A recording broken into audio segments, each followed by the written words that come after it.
do consider social development as the profession for yourself, because this is the only profession which won't bind you to one particular state, one particular theme, one particular set of people, but it will give you the kind of independence, or it will give you the kind of Gantantra that you're seeking today and forever in your life, and it will make you the master of your own destiny. And investment banking business, very entrepreneurial. You could have your core set of clients and be a good investment banker and run a business doing that as well. And that it's very, very different, but I think India is now at a place which can balance everything out. Dream is not something that you see while you sleep. Dream is something that doesn't let you sleep.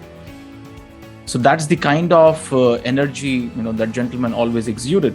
But this is so true, this is so profound. From dreams to reality, unless you have set your eyes on something, you really can't work towards something. But oftentimes, dreams stay as dreams or die down even as memories for many people without actually becoming a tangible reality.